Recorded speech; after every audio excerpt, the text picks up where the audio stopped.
Welcome to VET S.O.S. Veteran Educational Resource Spotlight. Remember, don't drown the sea of transition. Grab the VET S.O.S. Lifeline. VET S.O.S. is brought to you by the Who You Know Network and proud members of the Parade Deck community. As always, I'm here with Dr. Hira. How are you doing this fine day? I'm doing wonderful. I'm really excited to talk to Patricia today. I think everybody's going to learn a lot of wonderful information about Yale. This is fantastic. Like I was joking beforehand, this is the closest I've ever gotten to an Ivy League school. So really excited to learn about this and what's going on there at Yale. So without further ado, we got Patricia Wei, serves as the Director of Veteran Outreach for the Yale Undergraduate Admissions Office. She is also Director of Admissions for Yale's Eli Whitney Students Program for non-traditional students, in which many enlisted veterans are enrolled. Though Patricia is not a military veteran, she has worked closely with student veterans for the last 15 years and has been instrumental in increasing the number of undergraduate veterans at Yale. How are you doing today, Patricia? I'm doing very well. Thank you for inviting me to be on this podcast. I'm excited to be here. Oh, we're so happy to have you on here. And I got to know, so how did you wind up working with veterans in higher education? How did that whole thing come about? Well, like I told you before we started recording, I'm an imposter. I am not. I'm neither a Yale alum. I didn't graduate from Yale, and I'm not a veteran. But I really started working with veterans in some ways by default. As you mentioned, I'm Director of Admissions for the Eli Whitney Students Program, which is our program designed specifically for adult students. If you've been out of high school for at least 5 years and have not yet received a bachelor's degree, you're eligible to apply to the Eli Whitney Students Program. And so when I started working with that program, I admitted my very first veteran. I remember calling him up at that time in Iraq. Probably he was in Iraq. He was stationed there probably in 2008 or so. And he was such a wonderful addition to the Yale community that he was kind of the inspiration in many ways for the university to include more enlisted veterans into our undergraduate community, because they add so much to the discussions both inside and outside of the classroom. They have a different perspective. They have professional and life experiences that simply a 19-year-old who has been a professional student, and only that for the last, 13 years, just simply don't have. And so I have sort of by default worked with student veterans for the last, over the last 15 years, and it has just been a very rewarding experience. Veterans with opinions. Who would have thought? I love it. No, you're absolutely right, though, because they're bringing a world of experience that your traditional student doesn't bring to the classroom, who just continue on to college and out of high school. So that's fantastic, and I'm glad Yale, you and Yale have been able to identify that and capitalize on that and bring that diversity into the university. Yeah. How many students overall right now are military connected? Sure. So for the undergraduate community, we have roughly about 46 enlisted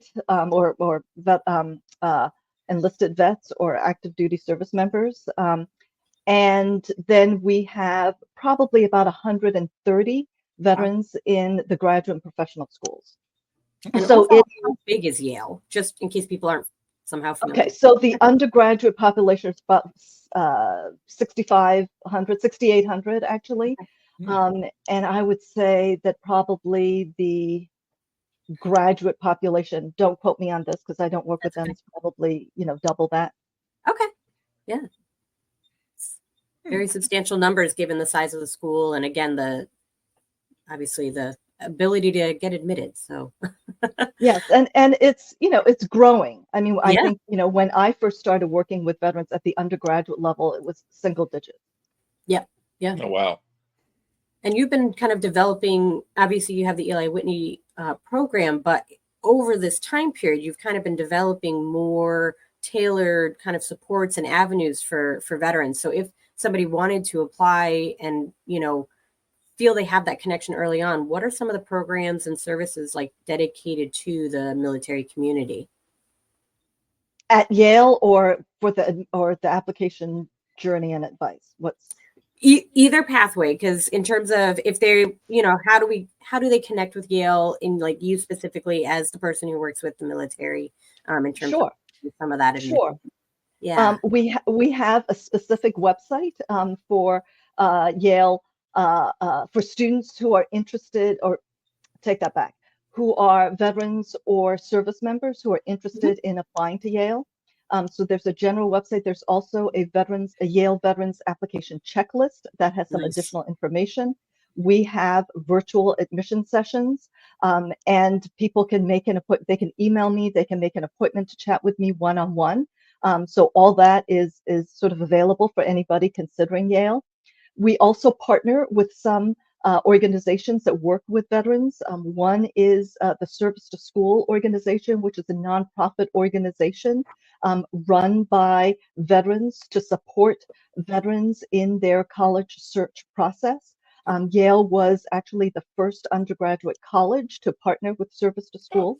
Yeah. We also partner with the Warrior Scholar Project, which is a nonprofit organization that offers in-person and now also virtual intensive academic boot camps to prepare transitioning service members and veterans for higher education.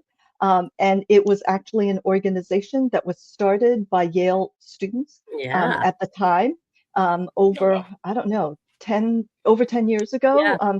So it started at Yale and now has broadened to, I think, 10 or 15 college campuses around the country. Fabulous. I know it That- can feel very daunting to think about an Ivy League. So all those opportunities to kind of connect and reach out is awesome. Sorry, Shawn, I cut you off. Oh no, I was just going to say we've had Service to School on Yep. the show, and we actually have Warrior Scholar Project coming on um, after the new year. Very excited to learn about their program as well, and it's great that universities like Yale are working with these programs, because I would imagine it has to streamline the whole process for you and make it a little easier as well. Working directly Yes, with them.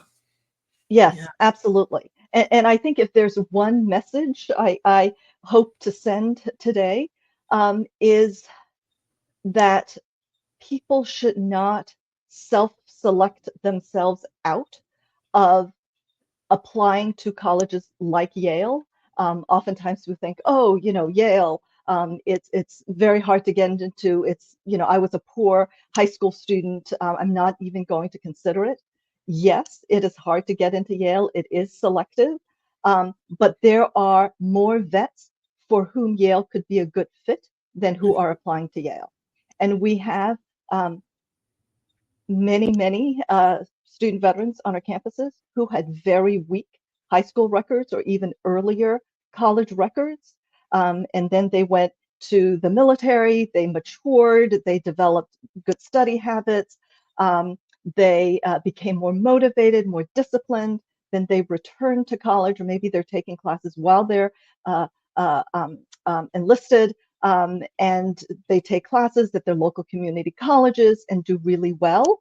Mhm. And then they could be viable candidates. So, as the Air Force says, aim high. And if you don't apply, that the acceptance rate is going to be zero. Yeah. And I guess one piece of advice is, we do expect our applicants to show strong recent academic credentials.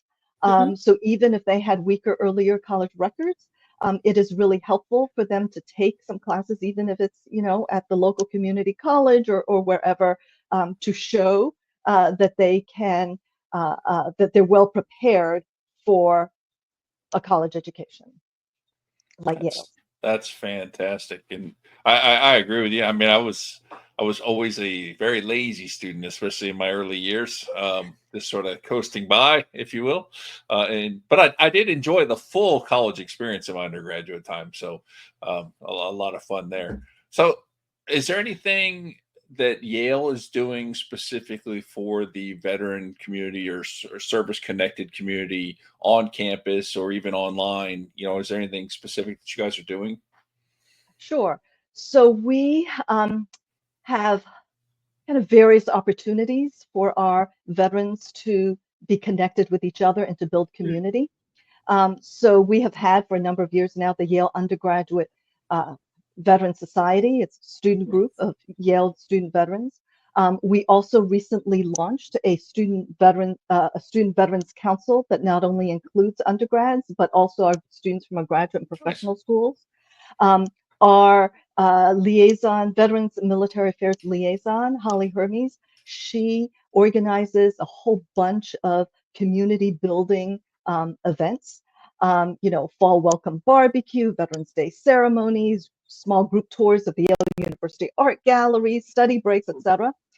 We also have a brand new veterans space where there's a lounge, there's study space, classroom for workshops and meetings. This is all brand new as of this fall. And then I would have to say that the Eli Whitney Students Program is actually kind of a wonderful kind of support system resource program for non-traditional students. It's not designed specifically for veterans, but half the Eli Whitney Students Program include veterans. Yep. And it is an in-person traditional Yale education, but it is designed specifically, and it's a little bit more flexible for adult students. And I think that's a wonderful resource. The people who guide and advise Eli Whitney students are people who have experience advising adult students, more mature students, veterans who have different needs than somebody who's 19, 20 years old. That holistic support with that consideration that's in the Eli Whitney program is so vital, because again, that transition of I'm coming in and I have already a family, I have work, I have other things that are going on as a non-traditional student. And of course, our veterans coming in, many are experiencing that. And so to have a program that's so long withstanding, right? This is not, as you said, necessarily a veterans program, but it had already almost had the foreplanning of like, hey, we need to be ready for those who are going to have that situation. So it's wonderful that it's just fully ingrained into Yale itself. So I appreciate you sharing that specifically for our veterans to learn about. All right. It's fantastic. It's not, let's just say that there's been negative press over the years, especially when it comes to, say, military and Ivy League. And you never know what's true, what's not true. And it's fantastic to learn about what is going on Yale as it pertains to the veteran community. And I absolutely applaud you. This is fantastic. And the fact that, with a relatively small veteran population, you guys are still taking the steps that I think are important, like having a veteran center where they can gather and a veteran council. And, so this is huge and just fantastic. Patricia, really love what you guys are doing. Yeah. Thank you. I'm very lucky to represent an institution who, we have some of the most kind of interesting, highly motivated, highly accomplished students, whether they're 18, 19 years old or whether they're, a 52-year-old veteran. Yep. No, and it's a beautiful thing to again have that space where there are multi-generational students doing all different things, coming in with all that different experience. So definitely, if you're interested in meeting with Patricia, follow along. She said there's lots of ways to contact her, and again, through Service to School, you can find her at a lot of their admissions open houses. So don't miss the chance to have that conversation. But I want to thank you, Patricia, for joining us today on the VET S.O.S podcast, and of course, thank you to the VET S.O.S family for listening and joining. You can find the VET S.O.S podcast on all your favorite podcast platforms, YouTube, and all social media platforms. Make sure you subscribe and follow VET S.O.S so you don't miss a thing. And please remember, don't drown in the sea of transition. Grab the VET S.O.S lifeline.